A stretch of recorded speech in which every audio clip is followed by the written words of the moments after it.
दीदी बनाने के लक्ष्यों को जल्द प्राप्त करने वाले हैं। माननीय सदस्यगण, नमो ड्रोन दीदी योजना भी देश के सुदूर अंचलों तक महिला सशक्तिकरण का एक पर्याय बनकर उभरी है। ये प्रशिक्षित ड्रोन दीदी अब आधुनिक तकनीक से जरिए एग्रीकल्चर सेक्टर को ट्रांसफॉर्म कर रहे हैं। मेरी सरकार महिलाओं की आर्थिक उन्नति के साथ साथ अनेक पोषण, स्वास्थ्य और शिक्षा जैसी सभी विषयों पर ध्यान दे रही है। सितंबर के महीने में चलाए गए स्वस्थ नारी सशक्त परिवार अभियान के तहत लगभग 7 करोड़ महिलाओं की स्वास्थ्य जांच हुई है। इस अभियान ने महिलाओं को त्वरित इलाज शुरू करने में मदद की है। माननीय सदस्यगण, मेरी सरकार की प्रगतिशील सोच और नीतियों के परिणाम स्वरूप देश के हर महत्वाकांक्षी क्षेत्र में महिलाएं तेजी से आगे बढ़ी है। इसी दिशा में कुछ ही महीने पहले देश ने एक और बड़ा माइलस्टोन हासिल किया है। राष्ट्रीय शिक्षा अकादमी यानी एनडीए में महिला कैडेट्स का पहला बैच पास आउट हुआ है। इससे ये विश्वास और मजबूत हुआ है कि देश के विकास और सशक्तिकरण में नारी शक्ति सबसे आगे खड़ी है। माननीय सदस्यगण, श्री गुरु तेग बहादुर जी ने हमें सिखाया है, भय काहू को देत नय, नय भय मानत आन, यानी हम ना किसी को डराएं और ना किसी से डर कर जिए।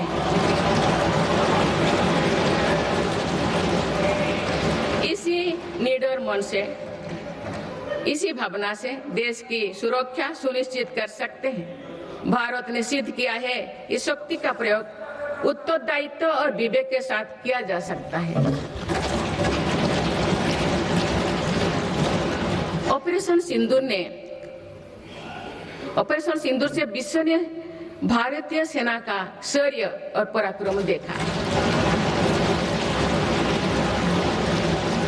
हमारे देश ने अपने संसाधनों के बल पर आतंकियों के अड्डे को ध्वस्त कर दिया है। मेरी सरकार ने कड़ा संदेश दिया है कि भारत पर किसी भी आतंकी हमले का जवाब दृढ़ और निर्णायक होगा।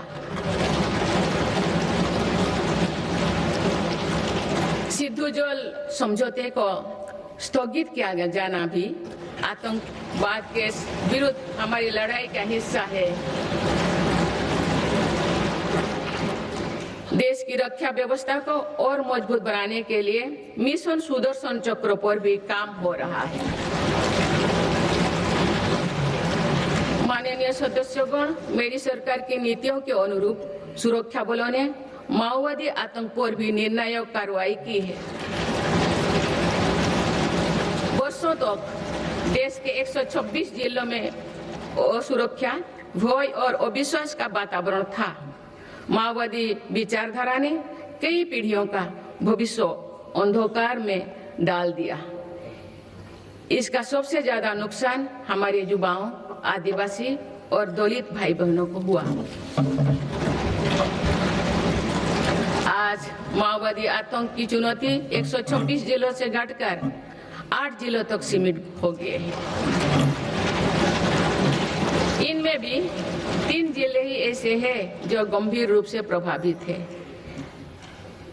इस एक साल में माओवादी से जुड़े लगभग 2000 लोगों ने आत्मसमर्पण किया है। इससे लाखों नागरिकों के जीवन में शांति लौटी है। माओवादी से प्रभावित रहे इलाकों में परिवर्तन को आज पूरे देश देख रहा है। बीजापुर के एक गांव में 26 साल बाद बस पहुंची तो लोगों ने किसी उत्सव की तरह खुशी मनाई।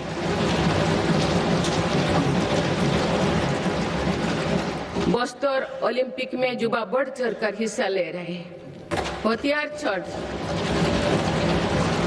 हथियार छोड़ चुकी व्यक्ति आप जगदलपुर में पंडुम कैफे में लोगों की सेवा कर रहे हैं।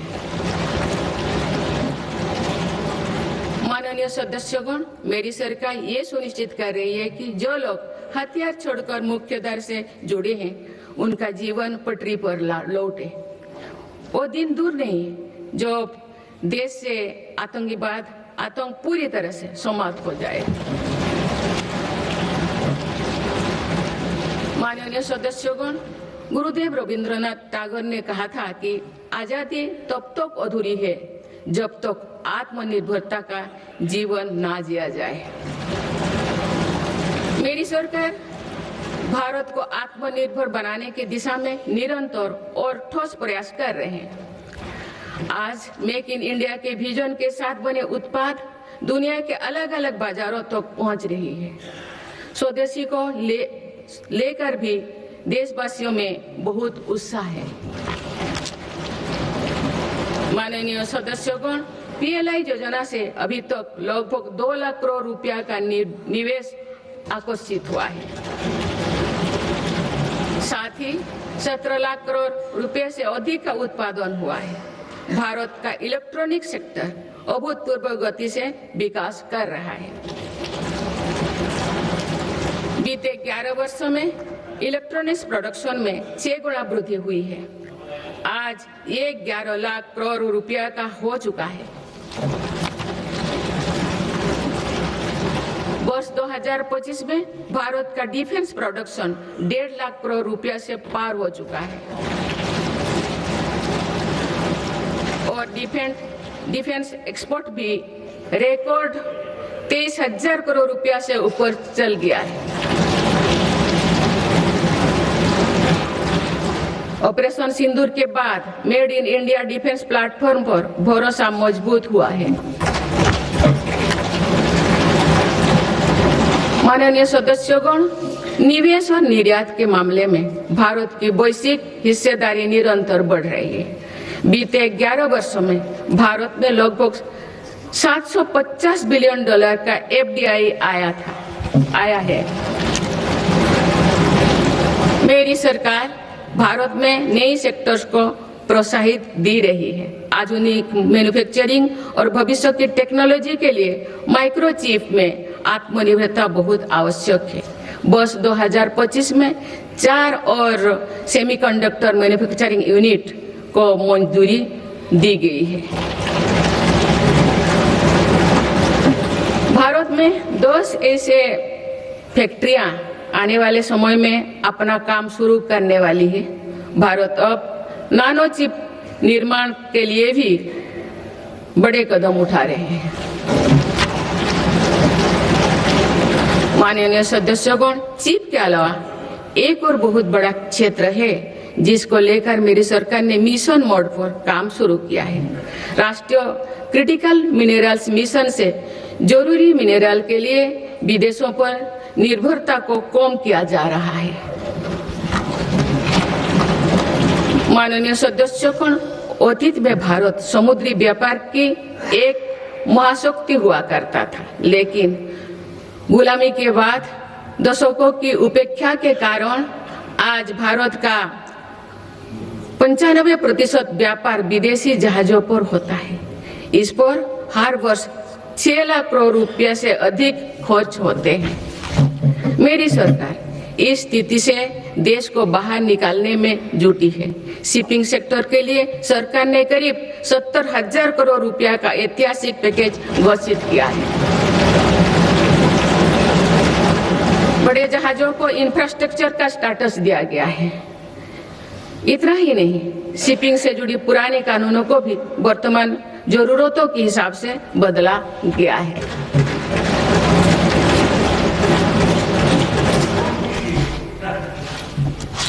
माननीय सदस्यगण, केरल के महान संत श्री नारायण गुरु कहते थे, शिक्षा से ज्ञान प्राप्त करो और संगठन से शक्तिशाली बनो। क्योंकि एक राष्ट्र जब सपने देखता है तो उन सपनों का दृष्टा भी उस राष्ट्र का युवा होता है और उनका निर्माता भी वही युवा होता है। आपको ये जानकर खुशी होगी कि बीते 11 वर्षों में के दौरान देश में सिर्फ इलेक्ट्रॉनिक मैन्युफैक्चरिंग सेक्टर में 25 लाख से अधिक नई रोजगार सृजित हुई है। मेरी सरकार की नीतियों के कारण आज देश में कई नया सेक्टर्स का भी उदय हो रहा है। Semiconductor, green energy, green hydrogen जैसे इन क्षेत्रों में नए रोजगार बन रहे हैं। माननीय सदस्यगण, मेरी सरकार ने बीते वर्षों में आधुनिक इंफ्रास्ट्रक्चर के निर्माण पर 50 लाख करोड़ से अधिक राशि खर्च की है। इंफ्रास्ट्रक्चर पर हुई इस निवेश ने युवाओं के लिए बड़ी संख्या में रोजगार का निर्माण किया है। माननीय सदस्यगण, आज भारत के युवा मन में हम एक और सकारात्मक बदलाव देख रहे हैं। देश का युवा आत्मनिर्भर भारत, स्वदेशी और मेक इन इंडिया को अपनी जिम्मेदारी मान रहे हैं। मुद्रा योजना जैसे प्रयास इन युवाओं में उद्यमिता और स्वरोजगार की भावना को बढ़ावा दे रहे हैं। इस स्कीम के तहत अभी तक 38 लाख करोड़ रुपया से अधिक का फंड छोटे छोटे उद्यमियों को मिला है। करीब 12 करोड़ से अधिक लोन पहली बार स्वरोजगार शुरू करने के लिए दिए गए हैं। इसी तरह पीएम विश्वकर्मा योजना के तहत देश के 20 लाख से अधिक कारीगरों को ट्रेनिंग और बैंक से मदद दी जा रही है। पीएम स्वनिधि योजना के तहत भी रेहड़ी फुटपाथ पर काम करने वाले 72 लाख लोगों को 16,000 करोड़ रुपया की मदद मिल चुकी है। माननीय सदस्यगण, अभी हाल ही में स्टार्टअप इंडिया प्रोग्राम ने अपने 10 लाख पूरे किए हैं। इन 10 साल पूरे किए हैं। इन 10 वर्षों में भारत दुनिया का तीसरा बड़ा स्टार्टअप इकोसिस्टम बन गया है।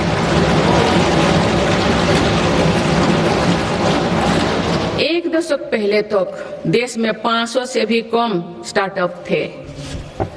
आज देश में लगभग 2 लाख स्टार्टअप पंजीकृत हो चुके हैं। पिछले साल ही करीब 50,000 नए स्टार्टअप पंजीकृत हुई है। हमारे स्टार्टअप नेटवर्क में 20 लाख से अधिक युवा काम कर रहे हैं। इन स्टार्टअप्स में से 45% में कम से कम एक डायरेक्टर महिला है। माननीय सदस्यगण, बीते 1 वर्ष में विभिन्न रोजगार मेले के माध्यम से मेरी सरकार ने लाखों युवाओं को पक्की नौकरी दी है। प्राइवेट सेक्टर में भी 1 लाख करोड़ रुपए के बजट की प्रधानमंत्री विकसित भारत रोजगार योजना लागू की गई है। इसके तहत 3.5 करोड़ नए रोजगार सृजित किए जा रहे हैं। मेरी सरकार के प्रयासों से आईटी सर्विस, इलेक्ट्रॉनिक्स मैन्युफैक्चरिंग और ग्लोबल कैपेबिलिटी सेंटर्स में भी 1 करोड़ से अधिक युवाओं को रोजगार मिला है। माननीय सदस्यगण, बीते वर्ष देश में 1 लाख से ज्यादा मोबाइल टावर्स के जरिए 4G और 5G नेटवर्क को देश के कोने कोने तक पहुंचाया गया है। डिजिटल इंडिया के विस्तार ने भारत को हजारों करोड़ की क्रिएटिव इकोनॉमी के एक बड़े ग्लोबल सेंटर के रूप में पहुंचाना दी गई है। क्रिएटिव इकोनॉमी को और गति देने के लिए मेरी सरकार ने वेब्स का नया प्लेटफॉर्म भी बनाया है। माननीय सदस्यगण, आज टेक्नोलॉजी तेजी से बदल रही है। इसके कारण जॉब्स का नेचर भी तेजी से बदलता जा रहा है।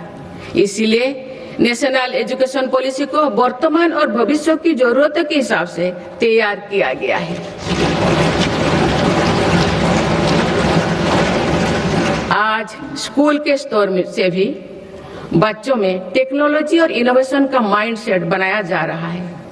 इससे अटल इनोवेशन मिशन प्रभावी काम कर रहे हैं।